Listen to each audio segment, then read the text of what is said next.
왜 이런 가해 행위를 했느냐라고 얘기했을 때에 이것이 그렇게 큰 일인 줄 몰랐다라고 하는 것이 가장 압도적으로 많았습니다. 그렇다면 우리 아이들을 어떻게 구할 수 있을까요? 여러분, 늦지 않았습니다. 우리 아이들을 구할 수 있습니다.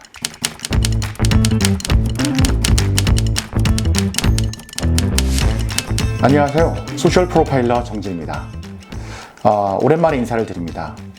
오늘 여러분들과 함께 저는 요즘 우리 사회를 떠들썩하게 만들고 있는 중대한 사건이죠. 딥페이크 성착취 범죄에 관련된 이야기를 나누고자 합니다. 사실 딥페이크 성착취 범죄는 우리 아이들과 거리가 먼 사건이 아니죠. 지금 우리 아이들이 함께 누리고 있는 SNS나 아니면 인터넷 가상공간 안에서 벌어지고 있는 일들입니다. 이 일들이 우리 아이들과 얼마나 밀접한 연관성이 있는지, 그리고 우리 아이들에게 어떤 영향을 미치고 있는지 우리는 분명하게 알아야 하는 것이죠. 사실 부모님이나 그리고 학교 선생님, 그리고 우리 사회가 보다 더 밀접한, 밀도 있게 관심을 갖고 들여다봐야 될 문제이죠. 이것은 인터넷을 사용하느냐 안 하느냐의 문제가 아니라 아이들이 성인지 감수성이 어떠하냐, 그리고 그 안에서 아이들이 사람을 어떤 관계로 보고 있느냐라고 하는 문제와 밀접하게 연관되어 있어요. 우리 사회의 폭력적인 구조와 연결되어 있기 때문에 이 폭력적인 구조가 바뀌지 않는다면 계속해서 이런 성착취물에 대한, 딥페이크 성착취물에 대한 사건은 계속해서 나타날 거라고 생각합니다. 청소년들이 이용하고 있는 인터넷 가상공간은 단지 정보를 교류하는 공간이 아닙니다. 정보를 교류하기도 하지만 사실 그 안에서 자기의 생각을 이야기하고 자기 꿈을 펼치죠. 그리고 다른 사람과 만나기도 하고 가상공간에서 자기가 만들 수 있는 유형의 것들을 만들기도 합니다. 그러다 보니까 이 인터넷을 통해서 생겨나는 여러 가상공간의 모형은 굉장히 다양하고, 그리고 우리가 상상할 수 없을 만큼의 파괴력을 지니고 있습니다. 아이들은 이곳에서 이러저러한 소통을 하면서 다른 사람과의 진심 어린 관계가 아니라 자기가 욕구하는 것들에 대해서 자극을 받고 그 욕구를 계속 쫓아가는 성향을 보이고 있습니다. 지금 현재 우리 사회에서 계속 문제가 되고 있고, 그리고 다양한 피해자를 양산하고 있는 딥페이크 성착취 범죄에 대한 것도 바로 여기에 문제가 있다라고 이제 볼 수 있습니다. 이 성착취라고 하는 것은 단지 어떤 접촉한 사람에 대하여서 성범죄를 일으키는 것이 아니라 비접촉된 상태에서 성범죄가 일어나는 것이죠. 비접촉이라는 게 뭘까요? 우리가 코로나 상황에서 많은 사람들이 비접촉 관계를 유지했죠. 그러다 보니까 자기의 상상을 통해서 다른 사람의 인격권을 침해하고, 그리고 그것을 마음대로 조작하고, 그래서 잘못된 정보를 전달하고 유통하고, 그 재생산하고, 그리고 재가공해서 다른 여러 사회의 문제를 일으키는 그런 과정으로 이어지고 있다고 하는 것이죠. 여기에 청소년들이 무분별하게 접근되고 있고 접촉되고 있고, 그리고 자극을 받고 있다는 것이 문제입니다. 우리 사회가 이것을 허용하고 있는 이유가 뭘까요? 허용하고 있다라고 하는 것에 대해서 우리는 허용한 적이 없는데 라고 얘기하겠지만, 허용한다라고 하는 것은 자본주의 사회에서 이것이 어떤 이 플랫폼의 발전, 플랫폼이 어떤 성장하는 것과 연결되어 있기 때문에 자본주의와 결탁된 무분별한 성범죄를 양산하고 있다라고 볼 수밖에 없는 것이죠.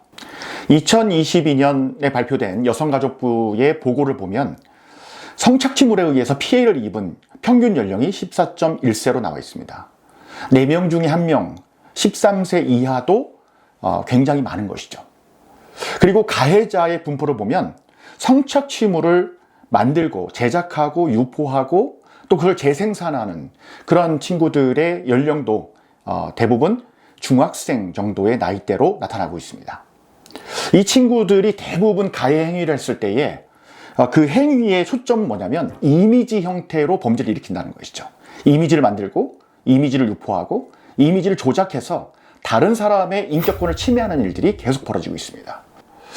아이들에게 질문해봤어요. 유죄 판결을 받은 아이들에게 왜 이런 가해 행위를 했느냐라고 얘기했을 때에 이것이 그렇게 큰 일인 줄 몰랐다라고 하는 것이 가장 압도적으로 많았습니다. 그리고 또 한 가지는 재미로 했다라고 하는 것, 장난이었다라고 얘기하는 경우가 대다수였죠. 그리고 청소년들이 이것이 다른 사람에게 그만큼 큰 영향을 끼칠 거라고 생각하지 못했다라고 이야기하는 것이죠. 이것은 감수성의 영역입니다. 인터넷 가상공간에서 아이들이 기술적으로 상당히 압도적인 그러한 성장세를 보이고 있지만 이 성장세라고 하는 것이 올바른 방향이 되지 않고 있다고 하는 것입니다. 그 아이들이 갖고 있는 관계성을 보면 타인과의 제대로 된 관계를 만들지 못하고 또 경험하지 못하고 이것이 가상공간 안에서 자기의 욕구 표출에만 그치고 있다고 하는 것이죠. 이게 점점 확대되니까 이게 학교의 문제, 우리 사회의 문제, 그리고 전반적인 범죄의 문제로 나타나고 있는 것이죠. 그렇다면 우리 아이들을 어떻게 구할 수 있을까요? 이런 범죄율이 높아지고 그리고 딥페이크 성착취물이 더 만연해지고 있는 이 사회에서 어떻게 하면 우리 아이들을 제대로 교육할 수 있을까 고민하지 않을 수 없습니다. 이 과정에 우리가 생각해 봐야 될 것은 우리 사회에 만연되어 있는 남성 우월적인 폭력성의 문제라고 하는 것이죠. 남성들도 그렇게 교육을 받아왔고 전체주의적인 사고방식 속에서 바로 힘이 더 세다라고 하는 것에 대해서 굉장히 수치심의 요소로 작용하고 있습니다. 내가 여성처럼 되는 것에 대해서 불편해하고 그리고 남성성이라고 하는 고정된 사고방식에서 여성을 성적 대상화하는 것에 대해서 아무런 거리낌이 없는 그런 감수성, 폭력적 감성을 가지고 살아간다라고 하는 것이죠. 이게 당연하게 여겨지는 사회를 살아가고 있습니다. 이 부분에 어떻게 저항할 수 있을까요? 이 저항은 교육으로 시작할 수 있습니다. 이 교육이라고 하는 것은 가정에서부터 시작해서 학교 그리고 우리 사회에 당연하게 성평등한 사회를 살아가는 그 과정을 만들어 가야 되는데요. 가장 기본적인 것에서 우리는 대화의 구조를 만들어갈 필요가 있습니다. 이 대화의 구조라고 하는 것은 우리가 대화를 나눌 때에 어떤 부분이 혐오적인 발언인지 그런 표현인지 그리고 다른 사람을 비하하거나 그리고 다른 사람에 대해서 대상화하는 그 표현이 무엇인지 찾아낼 필요가 있는 것이죠. 또 하나는 뭐냐면 우리가 대화만이 아니라 적절한 교육을 통해서 이 친구들이 또 청소년들이 자신의 자아상을 찾아갈 수 있도록 돕는 것이 필요합니다.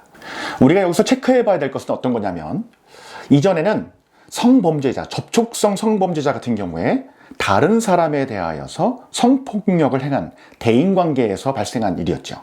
이 대인관계라고 하는 것은 가까운 지인에게서 성폭력이 발생했습니다.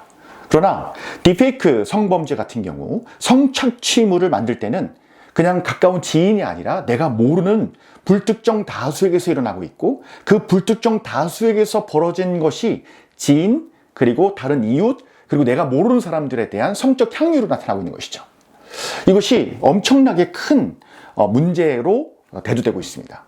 이게 왜 대두되고 있느냐? 그 성착취물을 만들고 있는 범죄자, 가해자들을 검색해 본 결과 또 검토해 본 결과 유죄 판결을 받은 사람들을 분석해 보니까 가정환경이 불우하거나 경제적으로 수준이 낮거나 혹은 그 친구들이 정서적으로 문제가 있어서 그 문제 상황에 치료를 받고 있는 중이거나 그러지 않았다는 것이죠.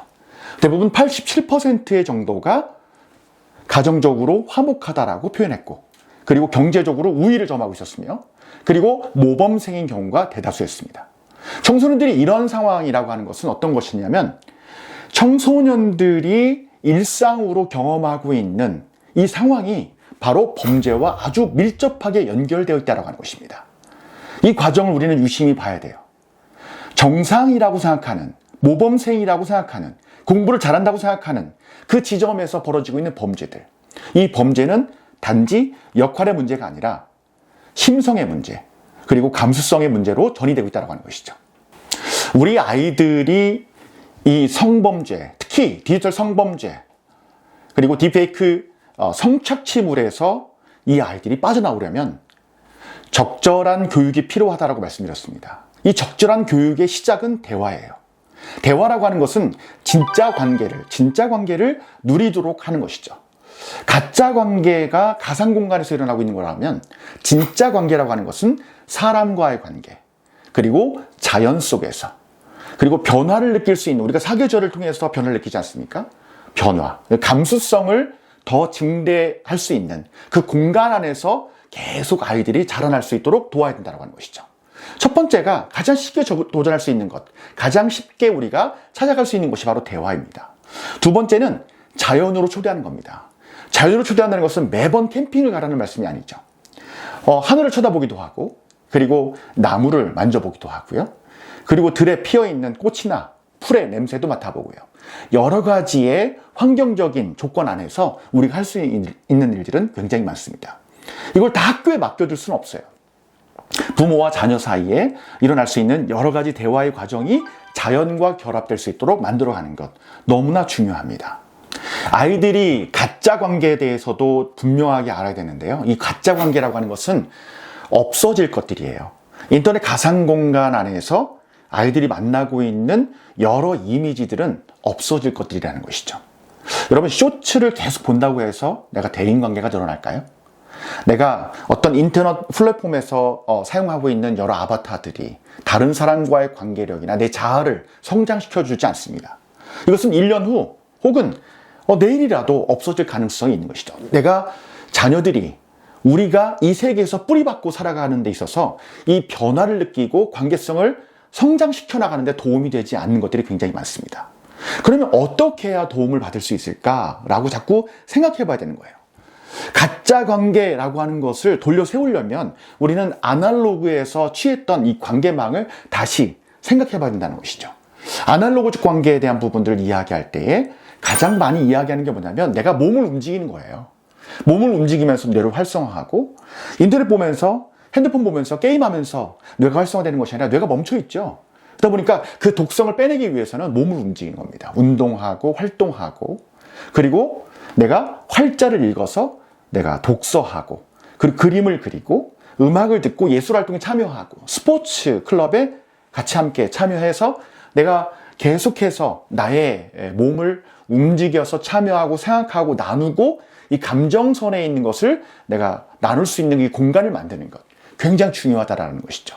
이것이 굉장히 적을지 모르지만 하나하나 계속 늘려가다 보면 우리는 인터넷 가상 공간에서의 가짜 관계에 대해서 내가 좀 가려내고 진짜 관계가 무엇인지 알게 되는 그런 일들이 벌어지게 되는 것이죠. 이렇게 불안한 세대 그리고 불안정한 사회를 살고 있는 우리 아이들에게 청소년 세대들에게 이렇게 딥페이크 성착취 범죄가 일어난 이 기점을 통해서 우리가 분명하게 이야기해 줄 수 있는 것들이 있어야 됩니다. 미국이나 영국 같은 경우에는 법적으로 조치를 취하고 있는데 어떻게 하냐면 디지털 성범죄의 경우 인터넷 사용을 금지해요. 개인 계정을 삭제하고 접속을 하지 못하도록 만듭니다. 이게 무슨 얘기냐면 인터넷, 핸드폰 사용을 금지해서 이 사람이 더 이상 디지털 세계에서 함께 다른 사람과 연결되지 못하도록 만드는 것이죠. 이 과정이 지속되면서 범죄에 대한 노출이 되지 않도록 만드는 것뿐만 아니라 예방 활동을 하기 위한 그 과정도 함께 진행되고 있다는 것을 생각해 봐야 됩니다. 어떤 일이 벌어지고 난 다음에 핸드폰을 뺏고 인터넷 접속을 못하게 만들고 이렇게 하는 그 조치도 강력하게 일어나야 되겠죠. 그런데 중요한 건 우리 아이들에게 핸드폰 사용 그리고 가상세계에서 어떤 것을 접속하고 무엇을 향유하고 있는지 들여다봐야 됩니다. 들여다보는 것은 대화를 통해서 이루어져야 되고 단지 그냥 인터넷선을 끊는다 이 차원이 아닌 것이죠. 우리가 살펴봐야 될 그 지점이 바로 여기에 있습니다. 아이와 지금 원점에서 다시 시작하는 것 이것이 바로 우리 아이들을 살릴 수 있는 힘이 되는 것이죠. 여러분 늦지 않았습니다. 우리 아이들을 구할 수 있습니다. 단지 그냥 피상적으로 희망 고문을 하고 있는 걸까요? 그렇지 않습니다. 아이들이 지금 부모와 함께 그리고 학교에서 선생님과 함께 할 수 있는 역할을 바꿔나가기 시작한다면 이 아이들은 서서히 온전한 사람으로 다시 세워질 수 있습니다. 그러면 정리해 볼까요? 우리가 무엇에 집중적으로 투자해야 될지 어떤 것에 투자해야 될지 핸드폰을 더 좋은 기기를 가져야 될 것 이것이 아니죠. 우리가 정말 중요하게 생각하는 것 첫 번째는 대화를 하는 겁니다. 대화 시간을 늘려가는 것. 그리고 이 대화를 한다라고 하는 것은 그저 자기의 감정이나 자기의 기억을 막 이야기하는 것, 그 이상으로 아주 가벼운 소재 중심의 대화를 하는 것. 이게 중요하다는 것이죠. 사소한 이야기부터 시작하십시오. 그리고 길지 않아도 됩니다. 1분 안에서 스몰 토크를 하는 것을 반복적으로 한번 해보세요. 두 번째는 자연에서 뛰놀게 하는 겁니다. 그리고 뛰노는 시기가 지났다라고 한다면 그 뛰놀지 않더라도 자연을 향유할 수 있도록 자연에서 변화를 느낄 수 있도록 질문하고 그 자연 속에서 내가 어떤 생각, 어떤 감정을 갖고 있는지 질문하고 그것에 대한 이야기를 나누는 것이 굉장히 중요하다고 하는 것이죠. 세 번째는 우리가 자연 속에서 하는 것도 중요하지만 내가 스스로 아날로그적인 생활 태도를 다시 복구하는 것 굉장히 중요합니다. 복구한다라고 하는 것은 이전에 있었지만 지금 없는 것을 복구해 나가는 작업이라고 할 수 있는데 아이들은 새로운 경험일 수 있습니다. 종이로 된 책을 읽는 것, 그리고 그 독서하면서 느꼈던 이 감정, 상상을 내가 말로 표현하는 것, 자기 서사를 만들어가는 것 굉장히 중요하죠. 음악을 듣고 그리고 그 소리를 내가 감정적으로 표현하는 것, 언어로 표현하는 것, 미술, 예술활동, 스포츠활동, 내가 몸을 움직여가면서 이 변화를 계속해서 내 마음, 내 신체, 내 감정 속에서 발현할 수 있도록 돕는 것. 이것이 우리가 교육하는 데에 목표 지점으로 삼아야 될 부분이라는 것이죠. 아이들은 지금도 계속 성장하고 있습니다. 그리고 이 아이들은 계속 자극받고 있죠. 어디에 자극을 받게 할 것인가? 이게 되게 중요한 겁니다. 자극? 온라인에 내가 다른 여러 가지 폭력적인 성범죄적인 이미지에 자극받는 것이 아니라 자연 속에서 사람과의 관계 속에서 자극받게 하십시오. 이것이 우리 아이들을 살릴 수 있는 가장 중요한 기초 작업이라고 할 수 있겠습니다. 지금까지 소셜 프로파일러 정진이었습니다.